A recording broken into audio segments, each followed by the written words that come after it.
I'm recording. How is this going? My name is Rhonda Kitchens. I'm your librarian at the William C. Bonatti Library at Big Bend Community College, and I absolutely want to invite you to join in to the thing that we're doing this month. Hey, we have to stay at home. You're on quarantine.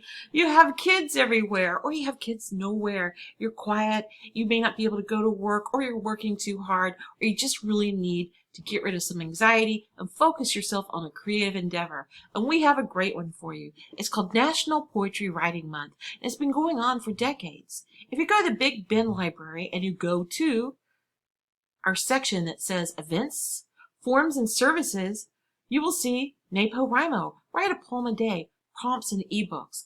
What this is, if you go to the page, you'll see we'll have a list of 30 prompts. I haven't caught up yet, but I'm catching up really soon. If you write it, you know what? You could write it on a napkin. You could try to write it. You could throw it away. You could think about it. You could talk to some friends about it. You could have like a night of NaPoWriMo with your writing friends. Start a writing group online. Whatever you need to do. Have fun, create, and express yourself. But you can also submit the poem here, and I'll add it to our ebook, because I'd love to have a record of how we as a community, as a group in a college, all decided to work together on something really passionate, interesting, creative in our time. Let me show you what some of the prompts may look like. They'll give you some ideas. Sometimes it's definition, or a poem type, or the person themselves may write a poem. Several faculty, some staff, and other people have contributed prompts. Here we have one from Sarah Bauer, our chemistry instructor. You may have had her. As you know, if you've had her, that she has a daughter that has diabetes. And she writes about their sharing the emotions and all the different ways they had to change their rituals and even their relationship in this poem. And she shares the poem and she gives you this prompt. Today, write a poem in any style, any length, on the topic of self-care. On the most part, unless it's a poem about a form, like a haiku, write it any way you want. Rhyme it, make it long, write it as a rap, write it as lyrics, whatever makes it work for you. There's really nothing containing you. Please, go and enjoy it, share it. Hey, challenge your friends, because some of these are really quite special. We even have one about the roundabout on 3rd Avenue. Okay? So you're totally invited to write about that one, because everyone has stories of the clock tower and that roundabout. So I want to show you how I did it, or how I'm doing it, so I can keep up with everything. You don't have to do it this way. It's just kind of an idea. I'm using Google Docs, which means I can write on my telephone, write on my desktop, my laptop, or wherever I'm at when I feel like it.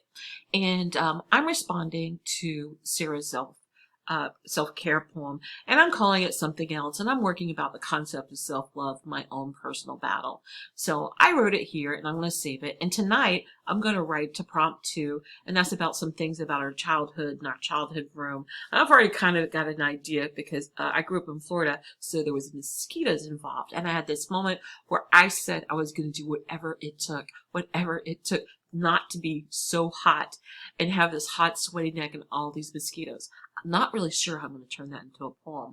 This is the creative and awesome part of it, because here we are in this difficult time on quarantine, stay in place, and you know what? We have each other. We have poetry. Let's write some poetry, and I hope you will join me. So again, if you go to the NaPoWriMo page, I'm going to just kind of go back here. Every day, there's going to be a prompt of a different idea person. Certainly, you don't have to turn it in. You could publish it to your own page, and you could just use this, and maybe we could find you to like you. You can also tag the library if you'd like to do so. And if you want to share it, and I really hope you do, submit your poem here. And let me know if I could also share it on Facebook and in our little poetry book that we have going on. I really look forward to hearing from you. I hope you'll join this challenge, 30 poems in 30 days. Let's make April something beautiful, wondrous, hilarious, and all about us and our community. And again, I am your librarian. If you need any help in that regard, also feel free to reach out to me. Thank you.